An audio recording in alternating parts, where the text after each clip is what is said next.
ملګرو د 2023 کال ختم شوی دی. په دغه کال کې چې کوم لس اهم واقعیات شوي دي،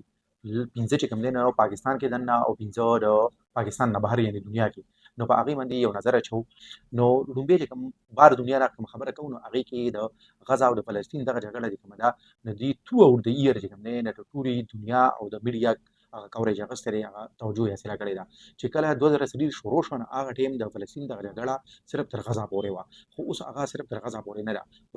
بلکې ټوله خطه یې چې کوم دی نو په لپیټ کې اخیستې ده. د غزه دغه جګړه د هغې نه پس بیا لبنان پورې، بیا تر شام پورې، تر یمن پورې، او تر دې پورې چې دا ما کوم درې نومونه واخیستل، نو دا خو لږ کمزوري ملکونه دي. د دې مقابله کې ایران یو پاورفل ملک دی، او موږ ولیدل چې د اسرائیل او د ایران په منځ کې په یو بل باندې حملې وکړې. نو دغه جګړه اوس چې ده نو ټوله خطه یې په لپیټ کې اخیستې ده. لبنان سره خو جنګبندي شوې ده، خو په غزه کې جنګبندي کله کېږي، نو د اسرائیل له طرف نه چې کوم دی نو دا وینا ده چې تر هغې پورې چې تر کومې پورې موږ د حماس ته بیا په اسرائیل باندې د حملې کولو دغه طاقت نه وي ختم کړی، تر هغې پورې به موږ د دې خلاف جنګېږو. چې د چا نه اسرائیل ته خطره ده او د چا په شا باندې ایران ولاړ دی، نو د دې موږ کمزوري کړي دي، خو تر دې حده پورې به موږ دی ختمو چې دی بیا په اسرائیل باندې حمله ونه کړي. نو اسرائیل په دې کې چې کوم دی نه کامیاب روان دي، خو صرف داسې هم نه ده، یک طرفه نه ده، بلکې د دې نه چې کوم دی نه چې کوم حاصل شو حماس ته یا فلسطین ته، هغه دا دي چې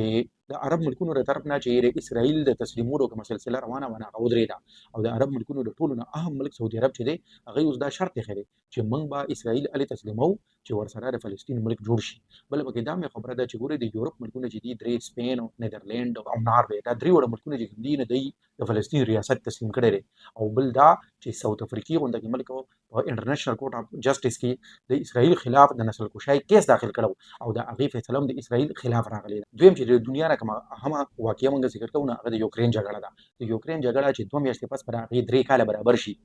نو دغه د یوکرین جګړه چې ده هغه هم اوس هغه شان د یوکرین جګړه نه ده چې صرف ګینې د دوو ملکونو په منځ کې جګړه ده، بلکې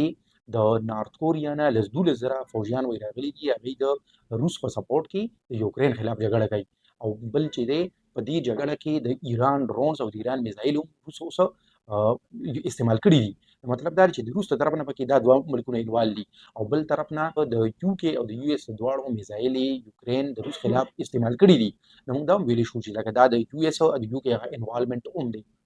دریم اهم واقعیت چې کوم دی د ټرمپ الیکشن ګټل دي. د امریکې په تاریخ کې وایي دا ړومبی سړی دی چې لکه دی یو کې ته صدر جوړ شو، په دویم ځل باندې الیکشن بایلو، او بیا چې کله ودرېده نو بیا یې وګټه، لکه کم بیک یې وکړه. ټرمپ چې تېر کوم 4 کاله دي هغې ته موږ وګورو، نو د هغه جارحانه اګریسیو پالیسیز د چین خلاف، او په چین باندې هغه دومره زیات ټکسونه لګول، یا چې کوم دی نه دا خبره کول چې موږ د یورپ په دفاع باندې ولې دومره پیسې خرج کړو، نیټو خو د یورپ د دفاع لپاره دی، د روس خلاف موږ به ولې دومره پیسې خرج کړو. نو اوس که ټرمپ چېرته دا کوي چې یورپ دې ته مجبوره کوي چې د نیټو لپاره خپلې پیسې سیوا کوي، یعنې بیا موږ د نیټو نه لاس اخلو، نو بیا به یورپ کې چې کوم انرژي یا اکنامک کرایسیس دي هغه سیوا کېږي. څلورم اهمه واقعیت چې کوم ده نو دا د شام کې د حکومت بدلېدلو. د شام حکومت بدلېدل یو اهمه واقعه په دې وجه باندې ده چې د تېرو 500 کالو نه د اسد کورنۍ چې په شام باندې کوم حکومت و، کوم ډیکټیټرشپ و، نو هغه خیر ختم شو. بشار الاسد د خپل ځان د بچ کولو لپاره روس ته لاړ. اوس شام چې کوم دی په یو داسې دوره باندې ولاړ دی چې یا خو مخامخ ورته د ترقۍ او خوشحالۍ لاره ده، او یا چې کوم دی داسې لاره ده چې اوس هم تباه دی، ډېر خراب دی، خو د دې نه به هم زیات خراب شي. او پنځمه اهمه واقعه چې کومه ده هغه د بنګلادیش کې حکومت بدلېدل دي. په څلورم ځل باندې شیخ حسینه واجد حکومت جوړ کړی، او په وهم ګمان کې هم دا نه و ګینې چې د دې حکومت په دې بیرې وخت برابر نه کړي، او صرف یو کال کې دننه به لرې شي. په بنګلادیش کې د یونیورسټي د سټوډنټس د طرف نه شروع شوې د حکومت خلاف مظاهرې تر دې حده پورې سنګین حد ته ورسېدې چې بیا د بنګلادیش آرمي چې کوم ده هغې پکې منځته رالل، او شیخ حسینه واجد په دې باندې مجبوره شوه چې حکومت پرېږدي او هندوستان کې پناه واخلي. هندوستان نه اوس د بنګلادیش حکومت دا غوښتنه کړې ده چې شیخ حسینه واجد دوی ته په حواله کړي چې دلته پې کیس وچلېږي. زموږ دپاره پکې یو دا خبره ښه ده چې د کله نه د محمد یونس په سربراهۍ کې کوم عبوري حکومت جوړ شوی دی، د پاکستان او د بنګلادیش په منځ کې تعلقات ښه شوي دي. اوس د ویډیو په دویمه حصه کې چې پاکستان کې کوم اهم واقعیات په دې کال کې راغلي دي د هغې ذکر کوو. نو په دې کال کې دا په الیکشن یار و، او په فروری کې چې 2024 کې دلته الیکشن وشو. د 2023 الیکشن چې کوم دی د 2018 الیکشن نه هېڅ بدل نه و، بلکې دا موږ ویلی شو چې دا د هغې ریپلی و، ځکه چې په 2018 کې د ملټري اسټابلیشمنټ د خوا نه مکمل کوشش شوی و چې عمران خان د حکومت ته راشي په هره طریقه. نو همدغه شان د شهباز شریف دپاره په دې الیکشن کې لار صفا کړی شوه. په دې کې صرف انداز کې فرق و، نور چې کوم دی نه ریګینګ او دا دلیو هغه شان ده. موږ ته یاد دي چې څنګه به جهانګیر خلکو پسې ته جهاز به راټاکو او هغوی به دلته راتلل او د عیسائی د طرف نه به په خلکو باندې دباو اچېده چې ته خان صاحب له ووټ ورکړه چې خان صاحب هغه نمبرز برابر شي. نو د الیکشن ګټلو نه پس چې شهباز شریف وزیر اعظم جوړ شو نو دې ته موږ پی ډي ایم 2 ویل شو، ځکه چې د الیکشن نه مخکې د نگران حکومت نه مخکې هم د شهباز شریف حکومت صرف دومره پکې فرق دی چې هغې کې ورسره مولانا وو او اوس ورسره مولانا نشته. یا موږ دې ته هایبرډ رژیم 3 ویلی شو، ځکه چې د 2018 نه پس چې د عمران خان کوم حکومت جوړ شو نو هغه هم هایبرډ رژیم و. هایبرډ رژیم چې مخامخ موږ ته ښکارېدل چې سیول ګورنمنټ دی، خو نور ټول اختیار د عمران خان د خپلې وینا مطابق وایي باجوه سره و. نو اوس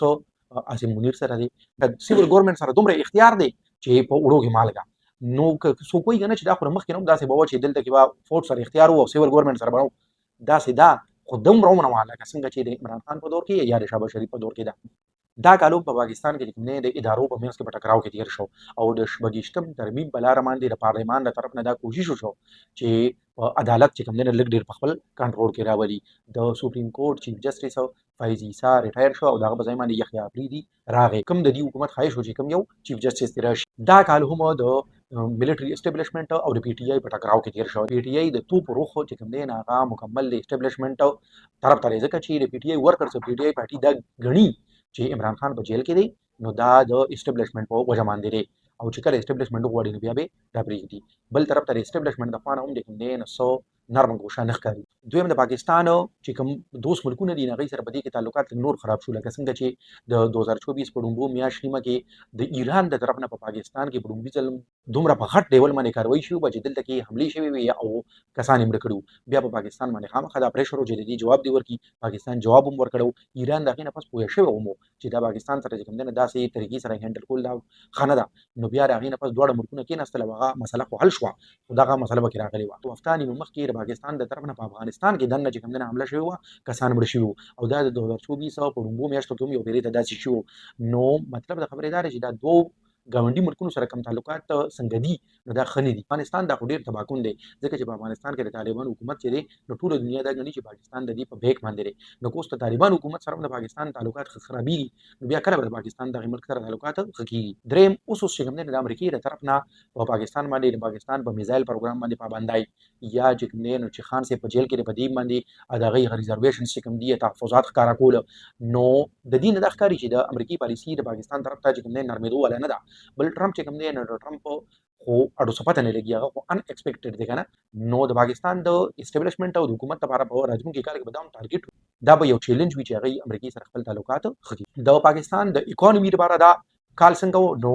کمپیریټیولی چې کوم تیر 2-3 کاله دي د هغې مقابله کې دا کال د اکانومي لپاره ښه و چې موږ ولیدل چې انفلیشن مهنګایي چې کومه ده هغه په لاندې باندې راغله. د هغې د وجې نه 9 درجې چې کوم دی نو انټرست ریټ او چې شرعي سود ورته وایي هغه هم کم کړی شو او چې کله دا کمیږي بیا په ملک کې انویسټمنټ هم سیوا کېږي. ترسیلات زر چې کوم دي فارن ریمیټنسز او ایکسپورټس او یا ټیکس ریونیو چې کوم دی د هغې په کلیکشن کې اضافه وشوه. نو د دې نه موږ دا امید کولی شو چې راتلونکي کال نیم کې د پاکستان اکانومي ریوایبل کیدی شي او د پاکستان سټاک ایکسچینج کې 89% ګروث چې کوم دی نه دا خو یو ډېر غټ مثبت رجحان دی او دا د تاسو ته معلومه وي چې په مارکیټ کې دا مثبت رجحان الې راځي چې کله مارکیټ ته مخامخ اکنامک انډیکیټرز ښه وي نو اکنامک انډیکیټرز ښه نو دا پکې راغی. ډېر خلک وایي چې دا څنګه چل دی چې په پاکستان کې سټاک ایکسچینج خو ببره روان دی خو ښکته حالات نه بدلېږي نو لاندې حالات بدلېدو کې وخت لګي. یو دویم دا دی چې د پاکستان سټاک ایکسچینج کې پاکستانیان چې کوم چا انویسټمنټ کړی دی هغه وایي د پاکستان د آبادۍ د 1% هم کم دي نو په دې وجه باندې هم پاکستان کې د هغې ډېر اثر نه ښکاري. بل اهمه واقعه پکې تھرو آوټ د ایئر په پاکستان کې بیا په انټرنیټ بندولو چې کله به هم د پی ټی آی د طرف نه مظاهرې او احتجاجونه جوړېدل یا چې کوم نور به څه داسې حالات وو نو د حکومت د طرف نه بیا د انټرنیټ دا بندي شو. نو اوس د کال په اخره کې چې کوم ریپورټ راغی نو په ټوله دنیا کې برما پسې پاکستان کې د ټولو نه زیات انټرنیټ بندش واقعیات په دې کال کې راغلي او پنځمه د ټولو نه اهمه چې کومه دا چې پاکستان لپاره ښه نه ده چې دا کال چې کوم دی د تیر کال په مقابله کې چې موږ هغې سره موازنه کوو نو 66% په دهشتګردۍ کې سیواوالی راغلی دی. نو دا کال د ملک د امن او امان لپاره ډېر خطرناک ثابت شو. تر دې پورې چې تیرو 10 کالو کې دا د ټولو نه تباکن کال ثابت شوی دی او تقریبا 1400 کسان چې کوم دی نه دغه دهشتګردۍ پرې واقعیاتو کې مړه شوي دي چې په هغې کې دریو کې دوه ایسي جیني نه په پښتونخوا کې نو مطلب دا دی چې په ټول ملک کې حالات خراب شوي دي په پښتونخوا کې سپیسیفیکلی خراب شوي دي نو دا د ټول کال هغه لنډ ذکر و بلې ویډیو ته به بلې موضوع سره راشو د الله پاک